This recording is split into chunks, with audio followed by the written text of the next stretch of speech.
this under an appreciable mental strain, since by tonight I shall be no more.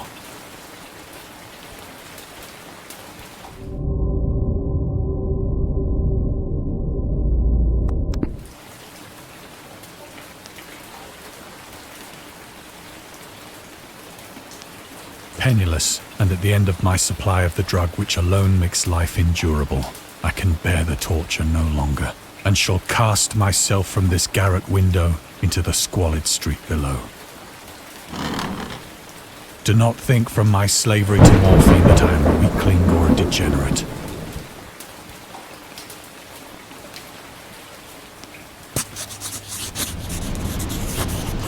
It was in one of the most open and least frequented parts of the broad Pacific that the packet of which I was supercargo fell a victim to the German sea raider.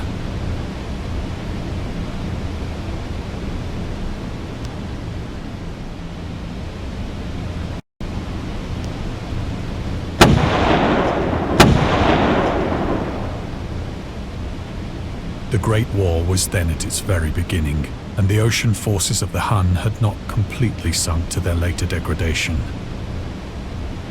So that our vessel was made a legitimate prize, whilst we of her crew were treated with all the fairness and consideration due us as naval prisoners.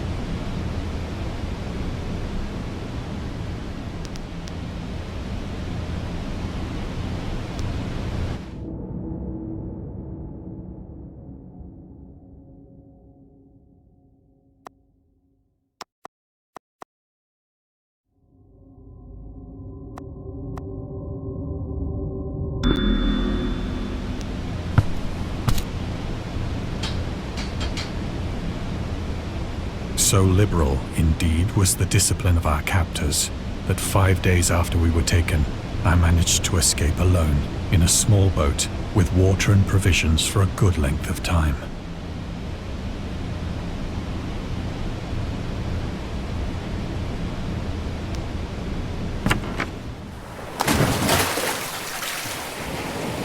When I finally found myself adrift and free, I had but little idea of my surroundings. Never a competent navigator, I could only guess vaguely by the sun and stars that I was somewhat south of the equator.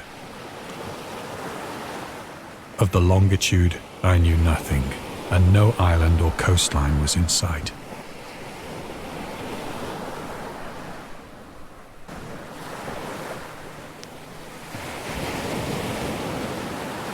The weather kept fair, and for uncounted days I drifted aimlessly beneath the scorching sun, waiting either for some passing ship or to be cast on the shores of some habitable land.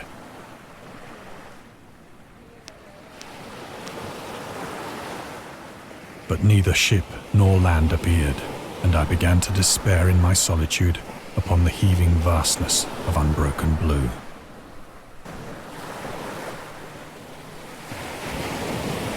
The change happened whilst I slept. Its details I shall never know, for my slumber, though troubled and dream-infested, was continuous.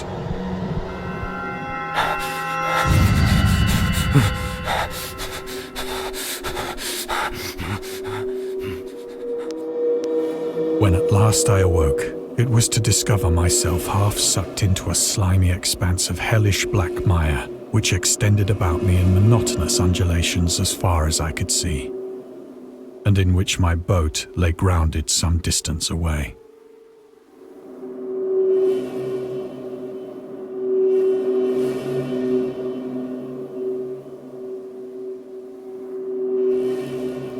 For the region was putrid with the carcasses of decaying fish, and of other, less describable things which I saw protruding from the nasty mud of the unending plain.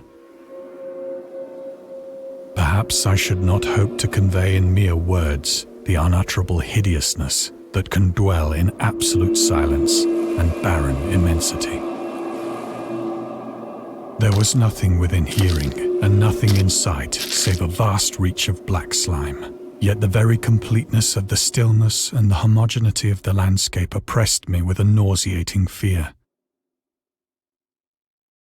The sun was blazing down from a sky which seemed to me almost black in its cloudless cruelty, as though reflecting the inky marsh beneath my feet.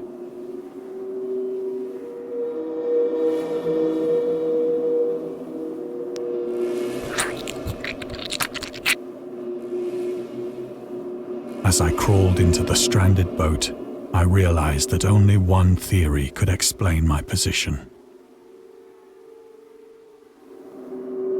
Through some unprecedented volcanic upheaval, a portion of the ocean floor must have been thrown to the surface, exposing regions for which innumerable millions of years had lain hidden under unfathomable watery depths.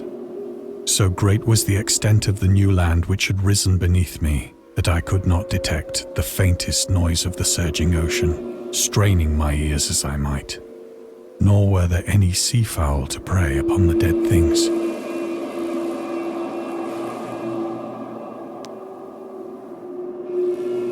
For several hours I sat thinking or brooding in the boat, which lay upon its side and afforded a slight shade as the sun moved across the heavens. As the day progressed, the ground lost some of its stickiness and seemed likely to dry sufficiently for traveling purposes in a short time.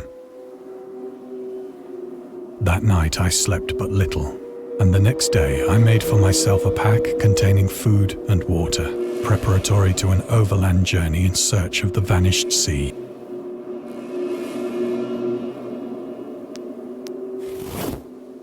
On the third morning, I found the soil dry enough to walk upon with ease. The odor of the fish was maddening, but I was too much concerned with graver things to mind so slight an evil, and set out boldly for an unknown goal.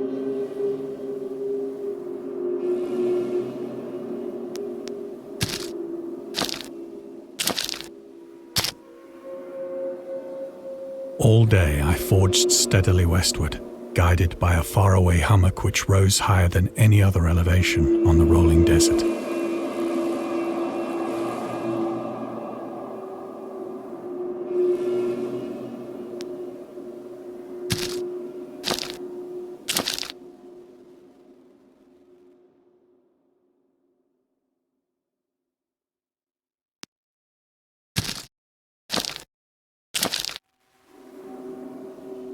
That night, I encamped, and on the following day still travelled toward the hummock, though that object seemed scarcely nearer than when I had first espied it.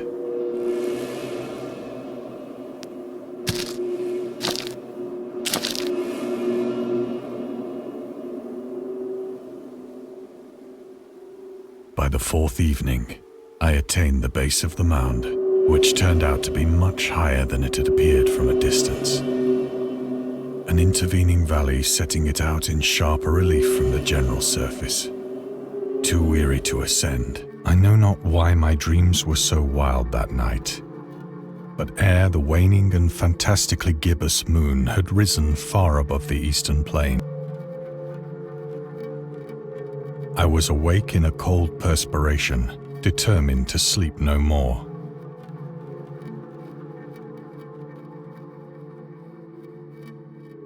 And in the glow of the moon I saw how unwise I had been to travel by day. Without the glare of the parching sun, my journey would have cost me less energy.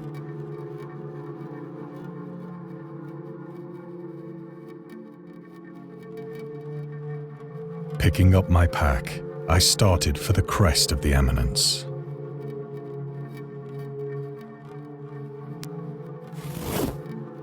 I have said that the unbroken monotony of the rolling plain was a source of vague horror to me.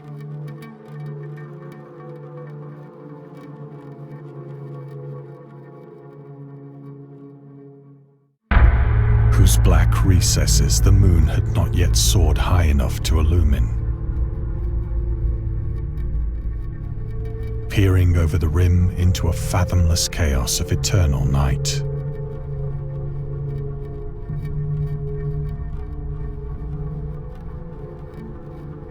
As the moon climbed higher in the sky, I began to see that the slopes of the valley were not quite so perpendicular as I had imagined. Ledges and outcroppings of rock afforded fairly easy footholds for a descent.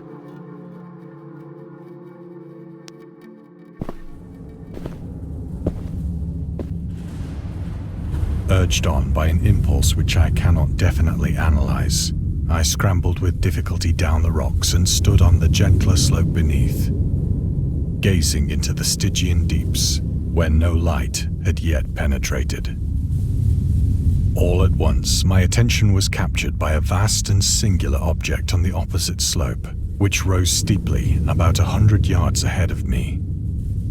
An object that gleamed whitely in the newly bestowed rays of the ascending moon.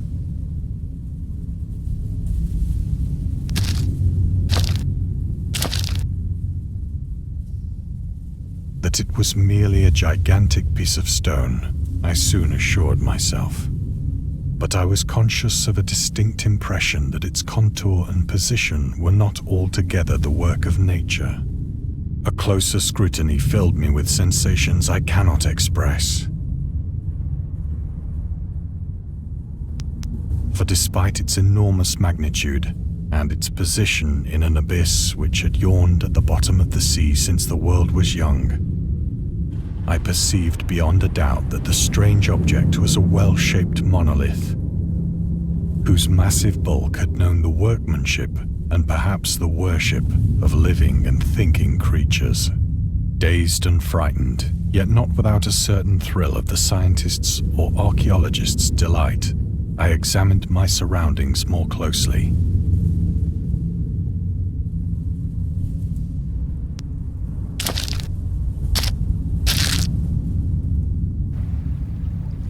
The moon, now near the zenith, shone weirdly and vividly above the towering steeps that hemmed in the chasm, and revealed the fact that a far-flung body of water flowed at the bottom, winding out of sight in both directions and almost lapping my feet as I stood on the slope. Across the chasm, the wavelets washed the base of the cyclopean monolith, on whose surface I could now trace both inscriptions and crude sculptures. The writing was in a system of hieroglyphics unknown to me and unlike anything I'd ever seen in books.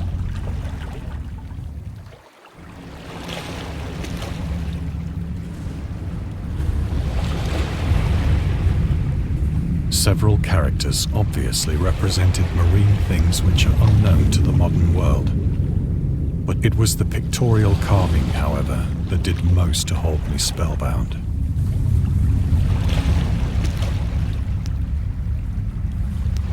Plainly visible across the intervening water, on account of their enormous size, were an array of bas-reliefs whose subjects would have excited the envy of a Doré. I think that these things were supposed to depict men, at least a certain sort of men, though the creatures were shown disporting like fishes in the waters of some marine grotto, or paying homage at some monolithic shrine which appeared to be under the waves as well. Of their faces and forms I dare not speak in detail, for the mere remembrance makes me grow faint. Grotesque beyond the imagination of a Poe or a Bulwer. They were damnably human in general outline, despite webbed hands and feet, shockingly wide and flabby lips, glassy, bulging eyes, and other features less pleasant to recall.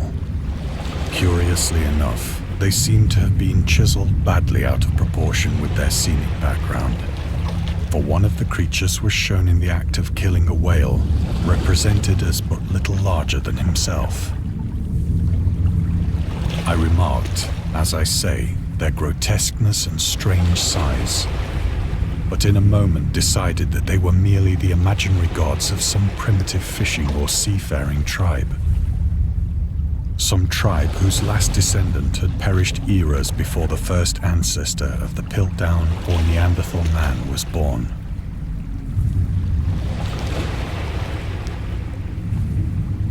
Awestruck at this unexpected glimpse into a past beyond the conception of the most daring anthropologist,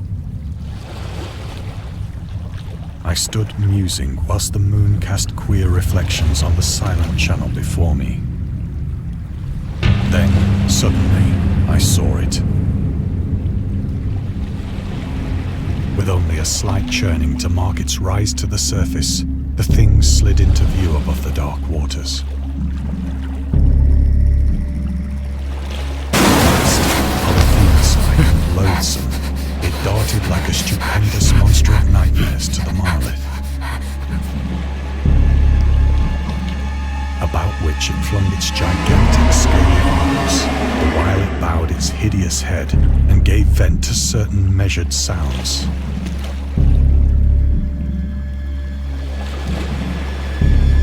I think I went mad then. Of my frantic ascent of the slope and cliff, and of my delirious journey back to the stranded boat, I remember little.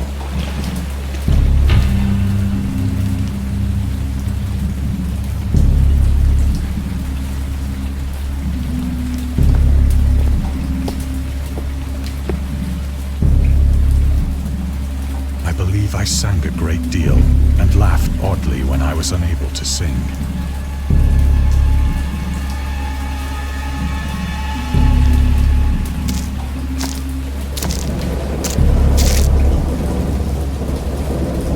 I have indistinct recollections of a great storm sometime after I reached the boat.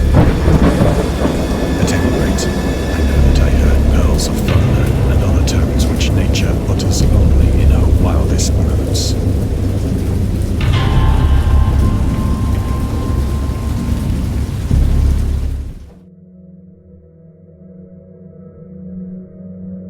When I came out of the shadows, I was in a San Francisco hospital, brought thither by the captain of the American ship which had picked up my boat in mid-ocean. In my delirium, I had said much, but found that my words had been given scant attention. Of any land upheaval in the Pacific, my rescuers knew nothing. Nor did I deem it necessary to insist upon a thing which I knew they could not believe.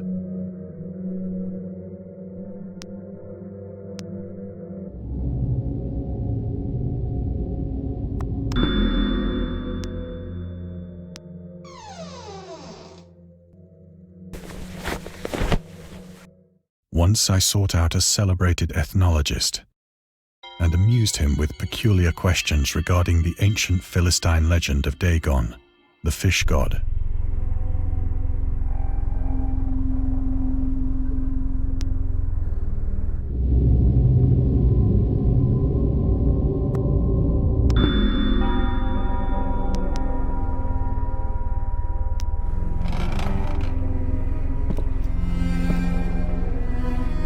But soon perceiving that he was hopelessly conventional, I did not press my inquiries.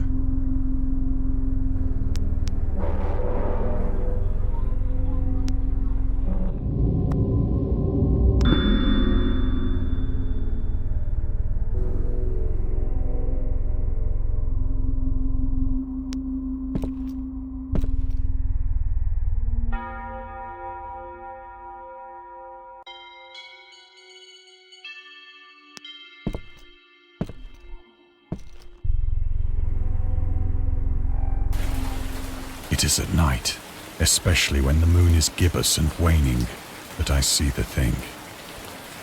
I tried morphine, but the drug has given only transient surcease and has drawn me into its clutches as a hopeless slave. So now I am to end it all, having written a full account for the information or the contemptuous amusement of my fellow men.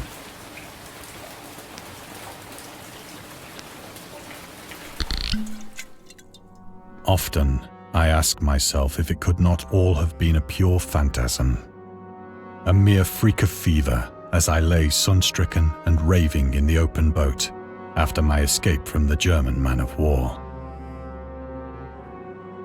This I ask myself, but ever does there come before me a hideously vivid vision in reply. I cannot think of the deep sea without shuddering at the nameless things that may at this very moment be crawling and floundering on its slimy bed, worshipping their ancient stone idols and carving their own detestable likenesses on submarine obelisks of water-soaked granite. I dream of a day when they may rise above the billows to drag down into their reeking talons the remnants of puny, war-exhausted mankind. Of a day when the land shall sink and the dark ocean shall ascend amidst universal pandemonium.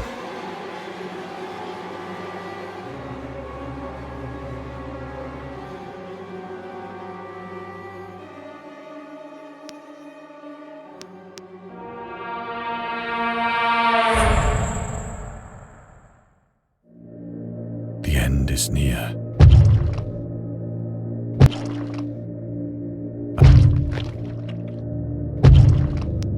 It shall not find me.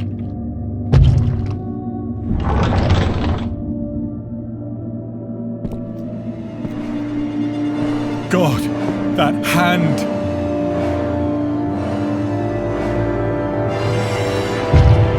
The window! The window!